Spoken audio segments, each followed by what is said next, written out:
ثنا اللہ تعالی جل مجدہ الکریم کے لیے۔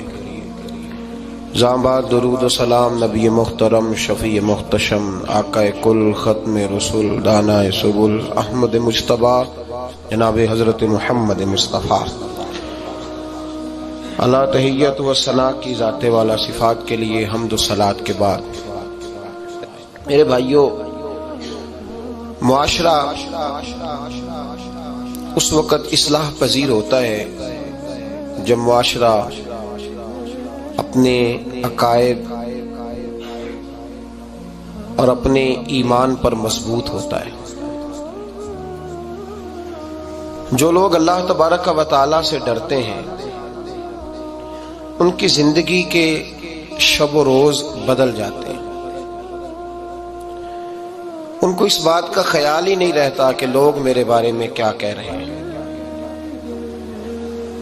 ان کی ایک ہی خواہش ہوتی ہے کہ میں نے یہ دیکھنا ہے کہ میرا رب کس بات میں راضی ہے۔ اب ڈھونڈنے سے، تلاش کرنے سے بھی ایسے لوگ بڑے کم ملتے ہیں۔ اب تو لوگ عوامی پذیرائی، لوگوں کے اندر مقبول ہونا، برادری میں، علاقے میں، شہر میں بلند ہونا کامیابی کی علامت سمجھنے لگے۔ اس کا نقصان یہ ہے کہ معاشرے میں دو چیزیں روز بروز بڑھتی چلی جا رہی ہیں۔ ایک ہے بے حیائی، فحاشی، عریانی۔ روز ایک نیا دروازہ کھلتا ہے، اس کا روز نیا دروازہ کھلتا ہے۔ اب تو ایک نیا لیبل لگ گیا ہے کہ سارا سال گانا باجا کرو، معاذ اللہ جو تمہارے من کی مرضی ہو وہ کرو، اور جب رمضان آئے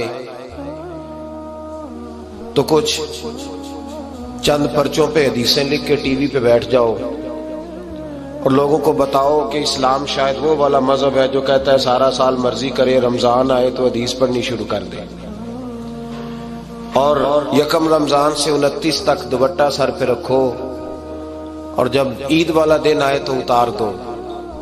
ہمارا یہ دعویٰ نہیں ہے کہ دین کا کوئی ٹھیکیدار ہے، ہم کہتے ضرور دین سکھائے، ہر آدمی کو اپنا حصہ ملانا چاہیے۔ تنے تنہا کوئی آدمی، کوئی جماعت دین کا کام نہیں کر سکتی، لیکن دینداری صرف رمضان میں نہیں ہوتی، دینداری سارا سال ہوتی ہے۔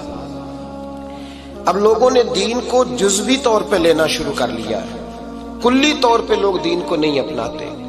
شادی کے پروگرام منگنی سے لے کر بارات کے بیٹھنے تک سارے کام غیر شرعی ہوتے ہیں۔ مرد عورت کا اختلاط ہوتا ہے۔ سب سے بری رسم وہ ہے کہ جب جوان لڑکیاں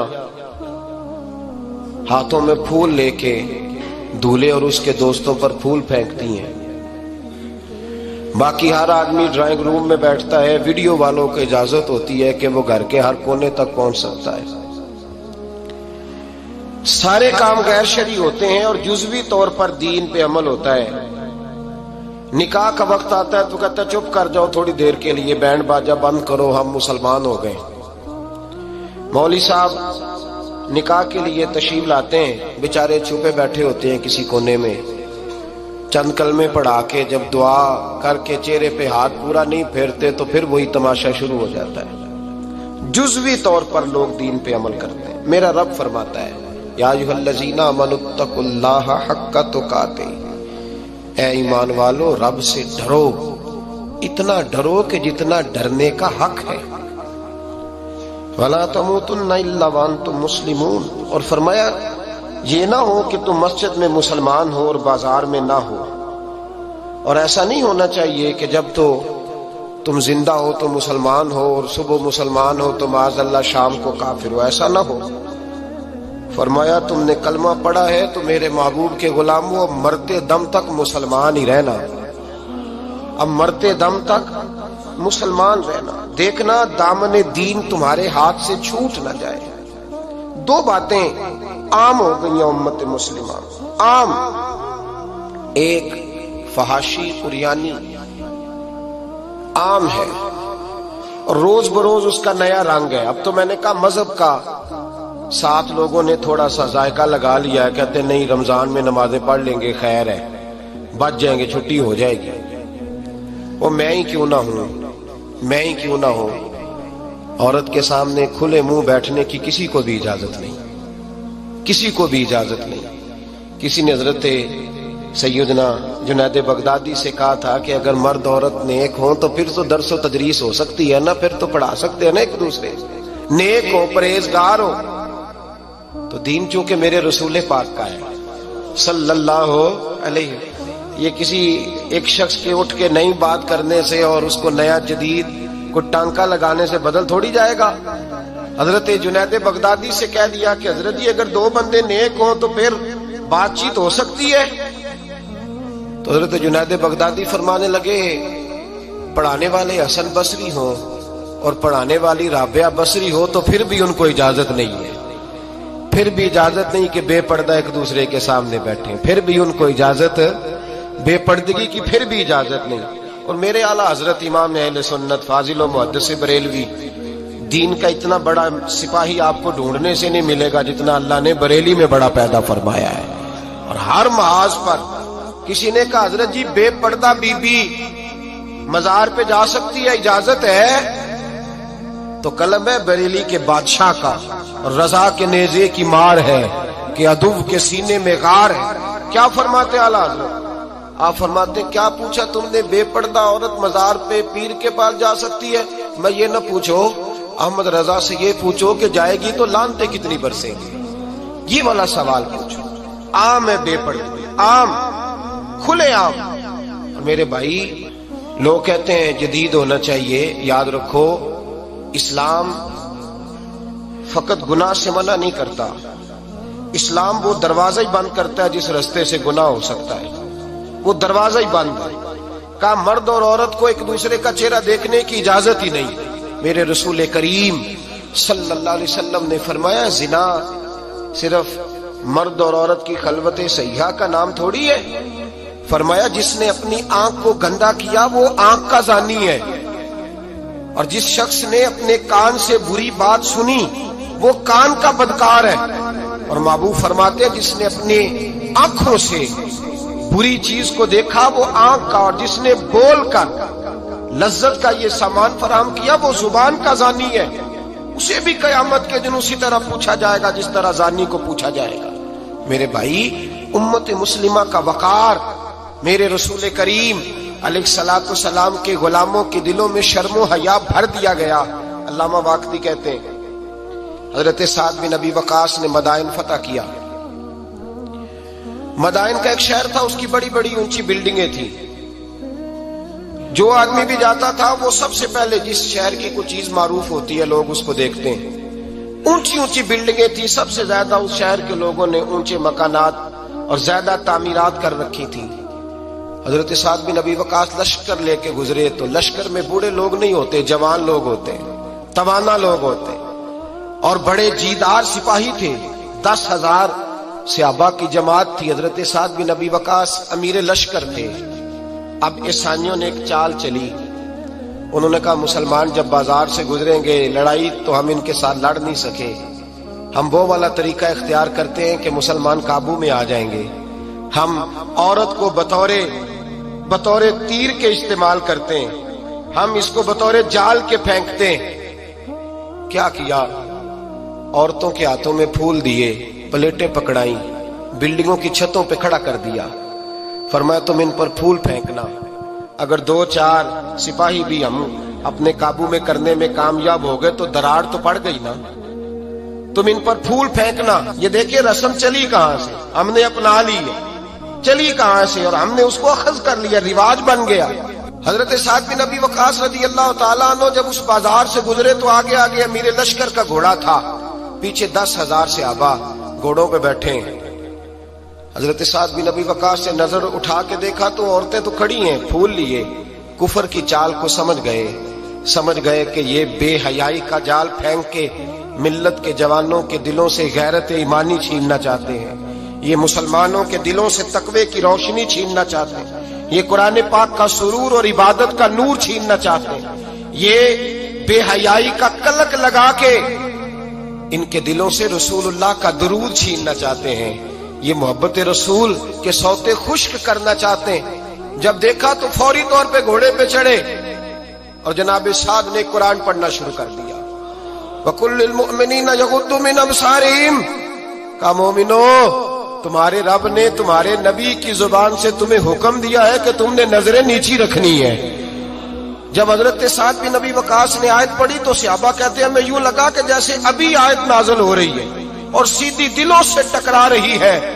10,000 کا لشکر گزر گیا، عورتیں پھول پھینکتی رہیں، لیکن کسی ایک صحابی نے بھی نظر اٹھا کے نہیں دیکھا۔ جب لشکر گزرا تو ان بیبیوں نے پلیٹیں پھینکی اور کہنے لگی عیسائیوں تم کتنے نالائق اور کس قدر بڑے تم بد تہذیب ہو کہ اپنی عورتیں استعمال کرتے ہو لوگوں کو قابو کرنے کے لیے، کس قدر تم زیادہ غیرت سے گرے ہوئے ہو، اور یہ کتنا اعلیٰ طبقہ ہے کہ ہم دادے توجہ دیتی رہی، انہوں نے پلٹ کے نہیں دیکھا۔ کہنے لگے تم جھوٹے ہو، اور جس رسول کے غلام اتنے اعلیٰ درجے کے پائے کے حیا والے ہیں وہ نبی کتنی شان والا ہوگا۔ بیبیوں نے کلمہ پڑھنا شروع کر دیا۔ بھائی یاد رکھیں یہ جو آج جگہ جگہ مسلمانوں کے خلاف کفر کی سازش ہے، میری ملت کا جوان روز رات کو 10 میسج ٹائپ کرتا ہے، یہ روز رات کو 20 نمبر اپنے موبائل پہ رکھتا ہے اور فخر کے ساتھ بیان کرتا ہے، اور بڑی تکلیف کے ساتھ بات کہنی پڑتی ہے کہ اس کے ابا جی کو بھی پتا ہے کہ بچے کے موبائل میں نمبر ہیں، اس کے گھر والوں کو بھی پتا ہے، اور لوگ ہیں کہ اس کو ایک شغل سمجھ کے، ایک چھوٹا سا بچے کا شوق سمجھ کے اس کو درگزر کر رہے ہیں۔ تجھے پتا نہیں کہ جب انسان کی یہ سوچ ہوتی ہے، جب اس کا یہ نظریہ ہوتا ہے تو ایمانی قوتیں کتنی زائل ہوتی ہیں۔ جب نوجوان کی نظر کے اندر عیب پیدا ہوتا ہے تو پھر اس سے نماز کی لذت جاتی رہتی ہے، قرآن پاک کا ذائقہ جاتا رہتا ہے، درود پاک کا ذائقہ جاتا رہتا ہے۔ اٹھائیے مسند امام احمد بن حنبل، میرے رسول کریم صلی اللہ علیہ وسلم کی بارگاہ میں صحابی نے آ کے عرض کی یا رسول اللہ میں بڑی اچھے طریقے سے وضو کرتا ہوں، ٹائم نکال کے مسجد آتا ہوں، حضور میں پابندی سے پڑھنے کی کوشش کرتا ہوں، لیکن اے معصوم آمنہ یا رسول اللہ میرا نماز میں دل نہیں لگتا، حضور میری طبیعت نہیں جمتی، میرا دوڑ جانے کو دل کرتا ہے، کوئی نسخہ بتلائیے۔ محبوب نے فرمایا تو اپنی نظر کو پاک کر لے، تیرے نبی کا وعدہ ہے تیرا نماز میں دل لگنا شروع ہو جائے گا۔ اپنی نظر میں پاکیزگی پیدا کر۔ محمد بن قاسم آئے، اگر یہ بات آپ کی سمجھ میں آ گئی تو حد ہو گئی۔ محمد بن قاسم جب یہاں آئے نا ہندوستان میں تو عجیب واقعہ لکھا ہے ان کے حالات میں۔ یہاں آئے تو نیا علاقہ تھا، ہندوستان کی سڑکوں سے چوکوں سے واقف نہیں تھے۔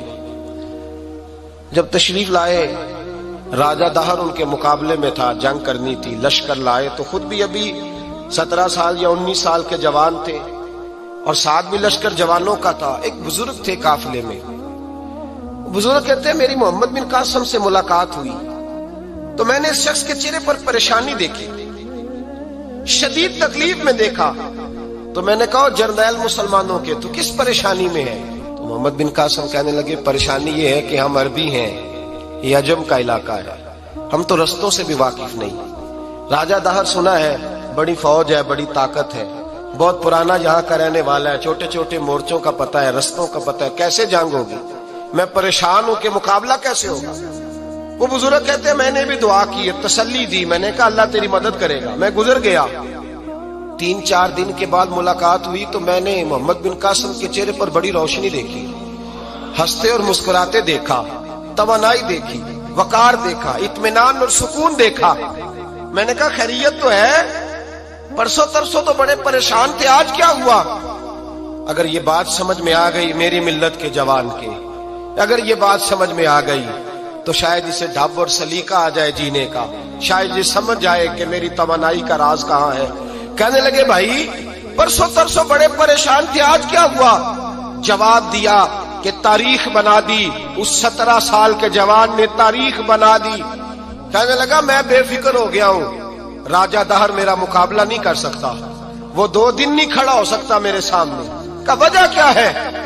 محمد بن قاسم کہنے لگے میں نے تحقیق کی ہے، مجھے پتا چلا ہے کہ راجہ دہر ذہن کا گندا ہے، نظر کا ناپاک ہے، وہ سینے بند کا برا ہے، مجھے پتا چلا ہے وہ تو چچا زاد بہن کو نہیں چھوڑتا، وہ تو خالہ زاد پہ بری نظر رکھتا ہے، مجھے پتا چلا ہے کہ اس کے تو اپنے علاقے کی عورتیں اس کی نظر سے محفوظ نہیں ہیں۔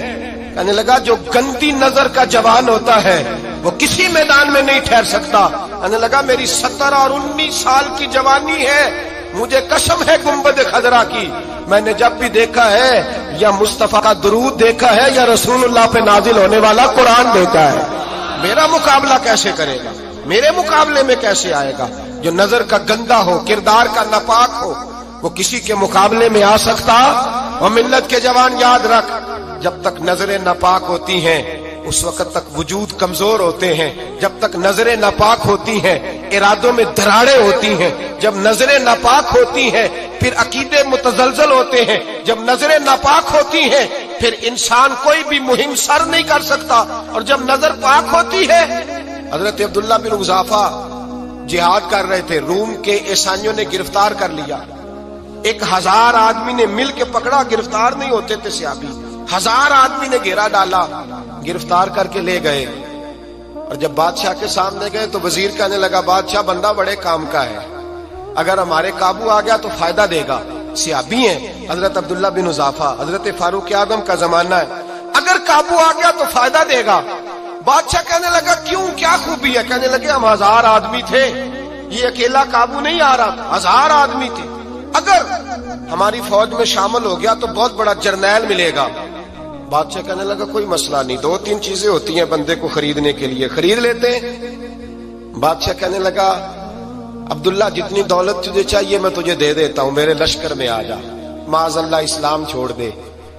حضرت عبداللہ بن حذافہ کیا فرماتے ہیں بڑا تو بیوقوف ہے، میں نے دولت کمانی ہوتی تو مدینے میں بیٹھ کے تجارت کرتا، میں دولت کمانے نہیں نکلا، میں تو رسول اللہ کی رضا کمانے کے لیے نکلا ہوا ہوں۔ دولت کمانی ہوتی تو کسی مارکیٹ میں ہوتا، میدان میں آنا تھا، شہادت ہے مطلوب مقصود مومن، نہ مال غنیمت نہ کشور کشائی، یہ دولت تو لونڈی ہے رسول اللہ کے دروازے کی، یہ تو پیچھے پیچھے پھرتی ہے نبی پاک کے غلاموں کی، یہ کمانی ہوتی تو میں کسی مارکیٹ میں ہوتا، میدان میں تھوڑا ہوتا۔ عبداللہ بن حذافہ سے ایک دوسری چال چلی، کہنے لگے میاں عہدہ جو تجھے چاہیے، میں بادشاہ ہوں، میرے نیچے جو عہدہ تو کہے گا وہ تجھے مل جائے گا۔ حضرت عبداللہ بن حذافہ کہنے لگے شاید تجھے پتا نہیں میری تعریف کیا ہے، شاید تو جانتا نہیں میری تعریف کیا ہے۔ کہا صاحب کی کیا تعریف ہے؟ کہنے لگے میں رسول اللہ کا صحابی ہوں، اور کائنات میں سب سے بڑا عہدہ مصطفیٰ کے صحابی ہونے کا عہدہ ہے۔ صحابہ وہ صحابہ تھے جن کی ہر صبح عید ہوتی تھی، خدا کا قرب حاصل تھا، نبی کی دید ہوتی تھی۔ فرمایا میں نے حضور کے جلوے دیکھے ہوئے ہیں، مجھے عہدے کی ضرورت ہی نہیں، اور میں نے عہدہ لینا ہوتا تو میں سیاست کرتا، میں تو شہادت لینے نکلا ہوں میدان میں، عہدے کا میں نے کیا کرنا ہے؟ اب بادشاہ کہنے لگا اسے قتل کر دو۔